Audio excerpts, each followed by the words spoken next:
Hola, buen día, muchísimas gracias, mil gracias. Como se los hemos dicho en estas 114 veces, hoy llegamos a la emisión 114 de Política a la Mexicana, hoy lunes 24 de julio del 2017. Y pues para sorpresas no gana uno, porque ya ve que la noticia de Duarte ha sido el saqueo indiscriminado que hizo con su banda, al grado de que el juez de control que lleva su caso allá en el reclusorio norte lo calificó como el líder de la mafia que saqueó a Veracruz durante el sexenio 2010-2016, por lo que corresponde a Duarte, pues ya ve que se trata de la docena trágica, desde el 2004 hasta el 2010, y ya él retomó ese saqueo en el 2010 hasta el 2006, cuando puso tierra de por medio, porque como el Juan Charrasqueado le decían: cuídate, Juan, que por ahí te andan buscando, son muchos hombres, no te vayan a matar. Pero resulta, decíamos, que no gana uno para sorpresas, porque acaba de trascender que Duarte también era un don Juan. Imagínense que tenía su harem de Barbies, y entre estas a la señora Xochitl Tres Domínguez, esposa que fue de ese joven tan valioso, alcalde de Rodríguez Clara, diputado federal, Gregorio Barradas Mirabete, Goyo Barradas, como lo conocíamos. Pudimos tratarlo porque Goyo Barradas fue un joven al que le brindó protección, asesoría y lo encaminó en la política Abel Vázquez González, el actual presidente municipal de San Juan Evangelista. Y a Gregorio Barradas lo mataron precisamente allí en esa región de Rodríguez Clara, Isla. Y luego la señora pues quiso seguir también los pasos de la política, pero pues se enredó en muchas situaciones ahí que, para vergüenza de la memoria de su esposo y de la propia familia, y primero anduvo en el PAN con Miguel Ángel Yul Linares, después pues ya se fue al PRI con Javier Duarte de Ochoa, que la nombró directora de espacios educativos, y pues ahí ya dicen que se enredaron, y el señor generoso, parándose el cuello con sombrero ajeno, con el recurso veracruzano, pues le regaló un departamento de lujo allá en un fraccionamiento exclusivo de Santa Fe, allá en la Ciudad de México, y también para que pudiese trasladarse sin problemas en una camioneta de lujo de la marca Land Rover, carísima, carísima también. Pero hay otras dos por ahí, otras dos Barbies, que ya en su momento les platicaremos, porque pues no se trata aquí de denostar a nadie, sino simplemente lo que ha trascendido, ya le estamos platicando, es lo de Xochitl, que fue la viuda del amigo Gregorio Goyo Barradas Mirabete, diputado federal también, y que tenía mucho futuro político, pero pues algo sucedió, que lo mataron. Se dijo que el autor intelectual fue el esposo de a la que él entregó el poder municipal en Rodríguez Clara, pero eso es otra historia. Pero sí llama la atención que en el caso de Duarte, pues lo que es el poder, ¿no? Vemos cómo no sería Duarte la excepción de la regla, porque los políticos, con ya investidos del poder gubernamental y con toda esa bola de aduladores que los rodean, pues se sienten bonitos, se sienten irresistibles para cualquier mujer, y también para gastar dinero a manos llenas, dinero que no es suyo. Y eso debió pasarle seguramente a Duarte, así como lo aceleraban para saquear Veracruz y comprar todo cuanto se le ocurriera a él o a su esposa Karime Macías Tubilla. Imagínense ahora con esto, pues más se va a acelerar el divorcio que se supone o se entiende o sobreentiende ya está tramitando Karime Macías desde allá de Londres, Inglaterra, porque ya este hombre pues ya le quedó chico, definitivamente. Javier Duarte ya le quedó chico a, a Karime Macías y queremos leerles una información que nos remitieron, ya,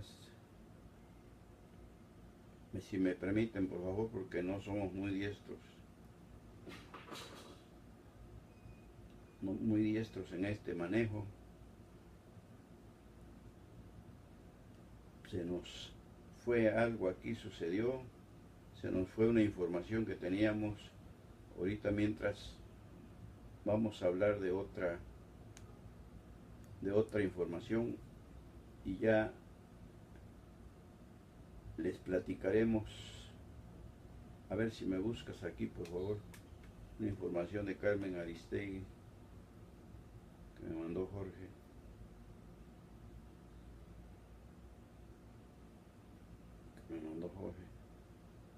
Por favor, de Carmen Aristegui. Miren ustedes, el gobernador Miguel Ángel Luis Linares, como ya sabemos, se va a declarar a la PGR para presentar testimonios, videos que tiene de las entrevistas que hizo a los cómplices de Javier Duarte. Aquí es donde se sospecha, cayó en el terreno del sospechosismo el gobernador, porque podría haber sido ahí donde habría pactado con algunos de los cómplices de Javier Duarte. Y del principal que se sospecha, por eso ese sospechosismo, es de Vicente Maletas Benítez González. Pero ya ha aclarado el propio Yunes Linares que no, que lo que pasa es que estos casos están, como se trata de recursos federales, los que se desviaron, está en manos de la PGR y que está precisamente haciendo acopio de mayor información, y con todas estas pruebas que incluso él mismo va a presentar, pues tarde que temprano, y no tarda, dijo, se procede contra individuos, sujetos como Vicente Maletas Benítez González. Pero hablando de Miguel Ángel Linares, fíjense que recientemente declaró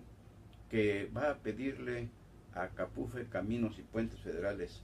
de Ingresos, que le trasladen la administración de los puentes que administra Capufe en el estado de Veracruz. ¿Para qué? Dadas las condiciones críticas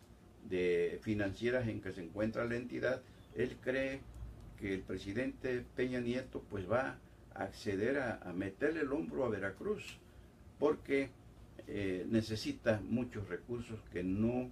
hay de dónde sacarlos. Ustedes saben cómo la reestructuración de la deuda pues se atrasó, todavía no se empieza a aplicar al 100%, y todo esto mientras el tiempo transcurre. Ya estamos en el séptimo mes del 2017, Miguel Ángel Yunes Linares entró en diciembre del 2016, o sea que ya está,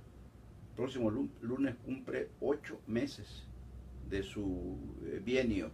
que es menor a 2 años. Entonces, pues necesita tocar puertas para ver. El problema que vemos aquí es que no se vaya a sacar Miguel Ángel Yunes Linares la rifa del tigre, como se la sacó Fidel Herrera Beltrán cuando el gobierno federal, muy generoso, el gobierno de Felipe Calderón, del PAN, le donó el puente Coatzacoalcos 1. y que era chatarra, vil chatarra ya. Entonces, pues le salió el caldo, le salió más caro el caldo que las albóndigas a Fidel Herrera y a Veracruz, hasta que incluso se había hecho un fideicomiso de ese puente, de los ingresos captados por peaje, para aplicar. Inicialmente se repartía equitativamente entre los municipios de Nanchital y de Coatzacoalcos, porque impacta ese puente a los dos municipios. Pero en su momento Fidel tuvo la brillante idea de que se creara con esos ingresos un fideicomiso para el túnel sumergido, el famoso túnel sumergido. Y sabemos la historia: malos manejos, distracción de recursos. Por eso decíamos ahora que Amado Cruz Malpica, el diputado local de Morena por Coatzacoalcos, que pidió una auditoría técnica para ver cómo está construido ese túnel, decíamos, le recordábamos que mejor desempolvara la auditoría financiera que se vino haciendo, se ordenó hacer a ese túnel, para ver dónde estaban los millones y millones de pesos que se invirtieron, porque inicialmente la inversión calculada era de 1.500 millones de pesos, pero después de casi 13 años de recorrido hasta terminarlo e inaugurarlo, pues fue de aproximadamente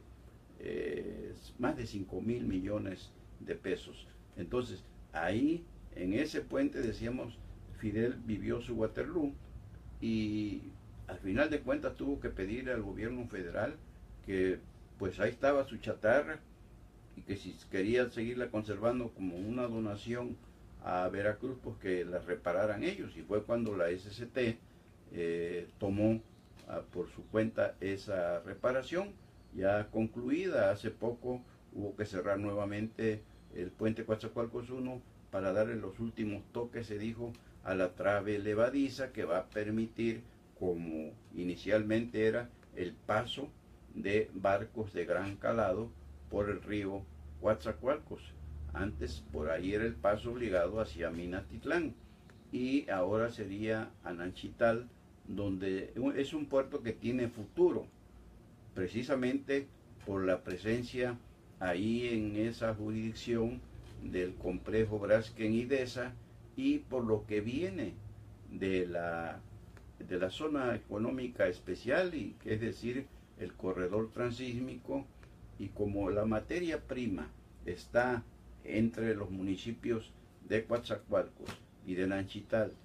Coatzacoalcos con los tres complejos y Nanchital, de los tres complejos de petróleos mexicanos, y Nanchital con el de Braskem y Idesa, bueno, pues habrá una gran actividad industrial en toda esa zona, y ahí podría despegar el puerto de Nanchital, la famosa API, Administración Portuaria Integral de Nanchital, que no ha servido más que para puros negocios por ahí, que se dice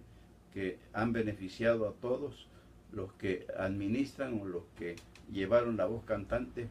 en esa API, que a Nanchital mismo.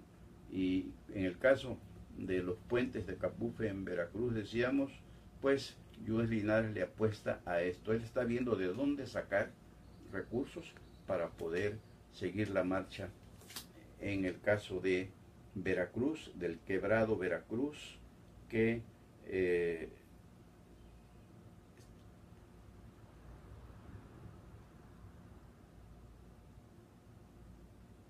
del quebrado Veracruz, que no tiene ni en qué caerse muerto, válgase la expresión. Vamos a ver. Aquí les decía de Carmen Aristegui una información muy importante que nos reenvió, a ver, me la busca por favor, el compañero Jorge Velasco, y que les va a interesar porque habla precisamente de cómo están rastreando inversiones de Javier Duarte y su mafia en 14 países del orbe. Es decir, cómo fueron acomodando, qué empresas crearon. Ya el sábado, el compañero Jorge Velasco citaba algunas de las empresas fantasma que armaron, pero burdamente, porque según Carmen Aristegui, y como ya lo había dicho también Jorge Velasco el sábado,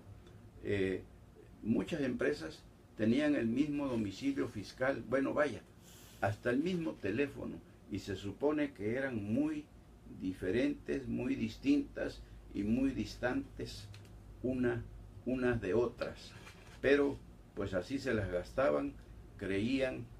que nunca el brazo de la justicia los iba a alcanzar. Y aquí está lo que dice Carmen Aristegui en una nota de Víctor Hugo Arteaga. La red de empresas en la que Javier Duarte de Ochoa y sus supuestos cómplices lavaron más de 1.600 millones de pesos ya es investigada en al menos 14 países del mundo, revelan informes oficiales de autoridades de ingeniería de inteligencia mexicanas, luego de la audiencia del fin de semana en la que Duarte de Ochoa fue vinculado a proceso y en la que se dio un plazo de 6 meses de investigación complementaria por parte de la Procuraduría General de la República, PGR. El gobierno mexicano ha establecido contacto con autoridades policiales extranjeras. Hasta el momento, México investiga al exgobernador veracruzano en Canadá, Estados Unidos, Guatemala, Cuba, Hong Kong, Panamá, Costa Rica, Colombia, España, Francia, Inglaterra, Alemania, Italia y Suiza, lo que ya sabíamos, hasta ahí nada más. La PGR, la Secretaría de Hacienda y Crédito Público, SHCP, y su unidad de inteligencia financiera, UIF, revelaron que hasta el momento se han detectado 14 empresas dedicadas a lavar los recursos que Duarte habría utilizado para su beneficio personal y el de su familia más cercana. Consideramos que existe un complejo esquema de operación financiera muy probablemente diseñado con el fin de realizar operaciones con recursos de procedencia ilícita, afirma la investigación de la Unidad de Inteligencia Financiera. Su exdirector, Israel Lira Salas, fue fundamental el sábado anterior para explicarle al juez federal Gerardo Moreno García cómo es que Duarte creó una red a su alrededor que se organizó para literalmente robar el dinero de los ciudadanos veracruzanos. Ese sistema financiero al que la Unidad de Inteligencia Financiera hace referencia fue estudiado de manera perfecta por Lira Salas, quien se presentó el sábado en la audiencia y que convenció al juez de vincular a proceso a Duarte de Ochoa. Las empresas que la Unidad de Inteligencia Financiera y las autoridades mexicanas investigan son Grupo Constructor Erfood, Suri Consultores, Comercializadora Bahrain, Grupo Financieros Going, Diseños Arquitectónicos Melban, Medical Reality Servicios H20S, Bepa Inmobiliaria, SACMEC Inmobiliaria, Anavis Internacional, Ledifica México, todas ellas sociedades anónimas de capital variable. Agatone Avisori y Diseños Arquitectónicos Alin están dadas de alta ante el SAT como sociedades de responsabilidad limitada y de capital variable. Las 12 firmas, eran parte de una red de empresas fachadas que abastecían de recursos a dos grandes firmas dedicadas a satisfacer las exigencias de Duarte. Estas son Consorcio Braid, SADCB, y Terra Urbanizaciones y Desarrollos Inmobiliarios, SADCB. Estas empresas presentaron un patrón de conducta similar en su actuación financiera y empresarial corporativa, mismo que es irregular, lo que nos lleva a inferir fundamentalmente que en realidad no llevan a cabo actividades comerciales lícitas por las cuales generaron la cantidad de recursos que enviaron a Braid y Terra. Expone la investigación de la Unidad de Inteligencia Financiera presentada al juez Moreno García. En el caso Duarte, la Unidad de Inteligencia Financiera detectó que Agathon Advisor comparte domicilio fiscal con 19 personas morales, empresas, y números telefónicos con 149 personas físicas y morales. Grupo Inmobiliario Going tiene el mismo domicilio de 20 entidades fiscales entre personas físicas y morales, además del mismo teléfono oficial de por lo menos 32 personas más. Diseños arquitectónicos Melban fue ubicado en un número telefónico que presentan otras 65 personas y su domicilio fiscal es exactamente el mismo de 12 personas con información fiscal. La Edifica México se localizó que comparte domicilio oficial con otras 10 personas, mientras que su teléfono en la guía es el mismo que el de 118 personas más. Respecto a Diseños Arquitectónicos Alin, comparte domicilio con 11 personas y números telefónicos con 25 entidades, entre ellas con Diseños Arquitectónicos Melban, integrante de esa misma red. La inmobiliaria SACMEC tiene el mismo domicilio fiscal que 4 personas más, pero tiene la misma línea telefónica de 135 personas, entre físicas y morales, incluyendo a Anavis Internacional, también integrante del grupo. Una de las conexiones que la Unidad de Inteligencia Financiera destaca en su investigación es la de Agathon Advisor, que registró el número telefónico 5540-4533, el cual también tiene registrado por Diseños Tebet, S.A. de responsabilidad limitada y de capital variable. El 4 de agosto del año 2016, el Diario Oficial de la Federación publicó un oficio del SAT en el que exponía a Diseños Tebet como una empresa que emitió facturas falsas por operaciones que no llevó a cabo. Bajo las órdenes de la ex vocera de comunicación social de Javier Duarte de Ochoa, Gina Domínguez Colío, el gobierno de Veracruz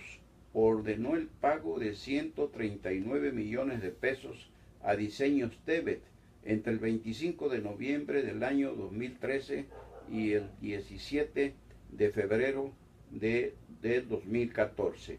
En 54 días, la Secretaría de Finanzas de Veracruz, por instrucciones de Gina Domínguez, hizo 7 transferencias a Diseños Tebet, en la que envió 30 millones de pesos el 25 de noviembre. Un día después, el 26, pagó otros cuatro. Antes de cerrar el año, el 10 de diciembre, solicitó que se transfirieran otros 15 millones de pesos más. Ya en el 2014, la Coordinación General de Comunicación Social autorizó el pago a la misma empresa de 30 millones de pesos el 6 de enero y 20 más el 21 de diciembre. El 10 de febrero, la Cefiplan mandó otros 20 millones y una semana más tarde, el 17 del mismo, hizo otra transferencia de 20 millones más. En 85 días, Diseño Tebet recibió un promedio de 1.635.294 pesos cada 24 horas, por lo que el SAT, la Unidad de Inteligencia Financiera y la Secretaría de Hacienda y Crédito Público trabaja en mostrar en los próximos 6 meses cómo también desde la Oficina de Comunicación Social salieron recursos a empresas fachada. Eso es lo que dice Carmen Aristegui, y que es una periodista pues investigadora que suele tener información de primera mano, y pues dicen que cuando Dios da, hasta los tenates presta, y en el caso de Javier Duarte de Ochoa, pues no tuvo llenadera, diría Fidel Herrera Beltrán, cuando se refería a quienes querían chantajear a su gobierno u a políticos que vivían como él del erario público y depredaban como lo depredaron ellos en la docena trágica a nuestro querido Veracruz. Esa es una información que consideramos interesante, importante, porque detalla paso a paso una de tantas acciones delictivas que se cometieron al amparo del poder en esa administración de Javier Duarte de Ochoa, que ya duerme, no el sueño de los justos, pero sí ya tiene como domicilio particular el reclusorio norte,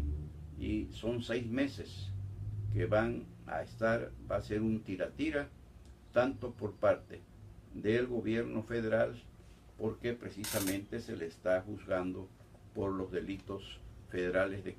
del fuero federal, que lo acusó la PGR, como son delincuencia organizada y operaciones realizadas con recursos de procedencia ilícita en su modalidad de lavado de dinero. Después vendrá ya la cuestión de los señalamientos, de las acusaciones, de todo lo que el gobierno de Veracruz, dentro del fuero común, está también exigiendo que se cumpla. Y es aquí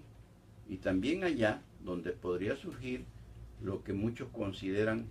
pues prácticamente imposible, que se vincule a procesos también a la esposa, todavía esposa, de Javier Duarte de Ochoa, Karime Macías Tubilla, porque siguen saliendo más señalamientos, sigue saliendo más información. El propio Arturo Bermúdez Zurita, en su declaración ante la PGR, señala directamente ya a Karime Macías Tubilla de que incluso presidía, encabezaba las reuniones de gabinete en el Palacio de Gobierno para girar instrucciones de cómo se debían triangular los recursos federales que llegaban a Veracruz, y de cómo a él, Arturo Bermúdez Zurita, el propio Tarek Abdalá, por instrucciones de Javier Duarte de Ochoa, le dijo que ya los recursos federales no iban a llegar a la CEFIPLAN, sino que directamente a la Secretaría de Seguridad Pública Estatal, y desde ahí le iban a decir a qué proveedores pagarle entre estas empresas fachadas, en estas empresas fantasma, y que él, eso dice, eso le platicó, eso le contó a la PGR, que él pues no quiso prestarse a ese juego y que se entrevistó, que ya no lo llamaban, cuando él se negó a hacer eso, ya no lo llamaban a las juntas de gabinete, a las reuniones de gabinete, y que cuando le pidió una audiencia privada a Javier Duarte y le llevó su renuncia, no se la aceptó y le dijo: tú empezaste conmigo y tú vas a terminar conmigo. Y hoy recordamos que en alguna de aquellas conferencias de prensa mañaneras, recuerdan ustedes que ofrecía Javier Duarte cuando ya le empezaba a llover sobre mojado, el compañero Jorge Velasco le preguntó que si ya estaba lista la salida de Arturo Bermúdez Zurita, porque ya se hablaba del fracaso en la cuestión de la seguridad pública, de cómo seguía creciendo los actos delictivos, y le dijo: primero me voy yo, contestó Duarte, primero me voy yo y después Bermúdez Zurita. Pues hoy sabemos que estaban sí muy entrelazados en el saqueo a Veracruz, y hoy cada quien da su versión. Esa versión que les comentamos es la que da Arturo Bermúdez Zurita, pero pues también Duarte tiene la propia, y ahí se van a despedazar entre ellos, porque nadie va a querer asumir las responsabilidades que ya les están resultando a cada uno de ellos, y se van a señalar de que tú me dijiste, tú me ordenaste, y no dudemos que entre ellos mismos se hayan hasta grabado y hasta filmado, porque en trampones todo es posible. Y fíjense que hoy por la noche, en el comentario político que hacemos en el noticiario estelar nocturno, por supuesto, de Olmeca TV, y que bien conduce la compañera Katia Carrillo Cervantes, planteamos un tema que también es de actualidad, el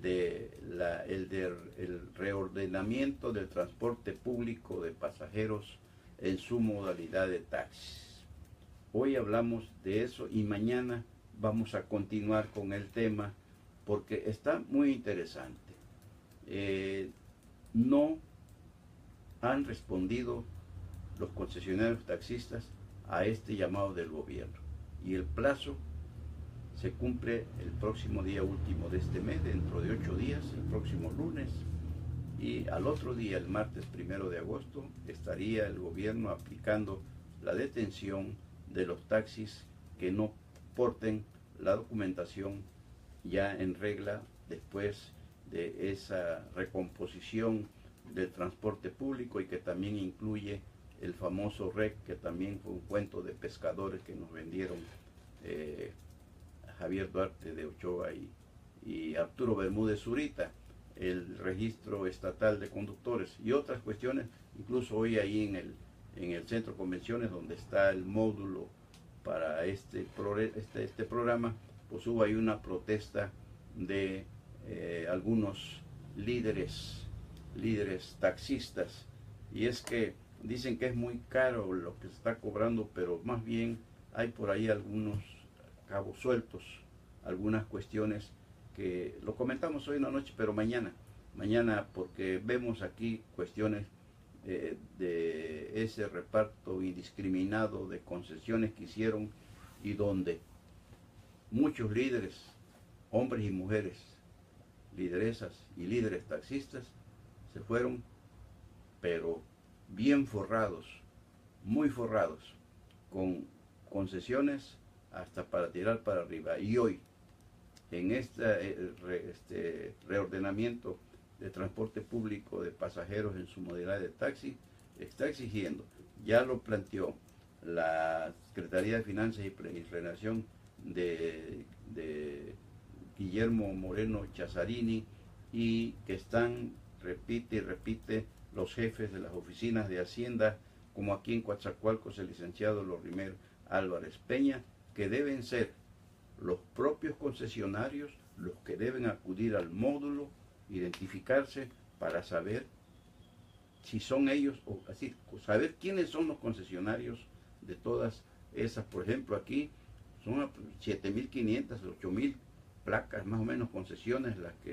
que existen. Entonces, pues algunos se están resistiendo. Hoy precisamente, en esa protesta que hubo en el centro de convenciones, la encabezaban algunos líderes taxistas, que se quejan que es muy caro, que no sé qué, que no sé cuándo, pero hay gato encerrado. Vean en el comentario de hoy por la noche y mañana le seguimos la huella a esto, porque está muy interesante, sobre todo, decíamos, porque van a desenmascarar a muchos líderes que hoy son grandes potentados del transporte público en su modalidad de taxi. Interesante está la cuestión, por supuesto que sí, porque como lo sabemos, aquí en cuestión de la corrupción que vino en la docena trágica, el que no corre vuela. Y cuidado, porque muchas concesiones habrán o habrían de ser canceladas, precisamente porque se crearon monopolios, y finalmente el cohete revienta entre los conductores. Nosotros que usamos a veces el servicio de taxi, nos gusta siempre platicar con los conductores de taxis, nos explican el viacrucis que están viviendo en este momento, porque es una gran cantidad de taxis y la demanda lógicamente se les vino abajo. Por ejemplo, ahorita en temporada de vacaciones escolares, pues el trabajo se les derrumba, vaya, y tienen que sacar la cuenta, por lo menos 300 pesos diarios por 12 horas para el patrón, y gasolina, que es otro tanto, 400 pesos. ¿Y cuánto tienen que sacar ellos? Por lo menos son 300, 400, 700, por lo menos 1.000 pesos diarios para llevarse 300 pesos a casa, y difícilmente lo logran. Entonces aquí podría surgir precisamente también esa explotación que los concesionarios hacen de los trabajadores, de los auténticos trabajadores del volante, en taxis que para quienes no les hizo justicia la revolución y no les llegaron concesiones, pero hay otros que sí, les llegaron prácticamente las que quisieron. Interesante el tema, repetimos, insistimos, y mañana le seguimos. Los invitamos a que vean este comentario donde analizamos algunas cuestiones ahí, o tratamos de analizar algunas cuestiones muy interesantes, muy importantes. Por hoy es todo, hasta aquí llegamos con la emisión 114 de Política a la Mexicana, y si hay algo antes, pues por aquí estaremos, pero si no, nos vemos Dios mediante el próximo lunes. Gracias, mil gracias nuevamente. Soy Sebejara, su servidor, Carlos Velasco Jara.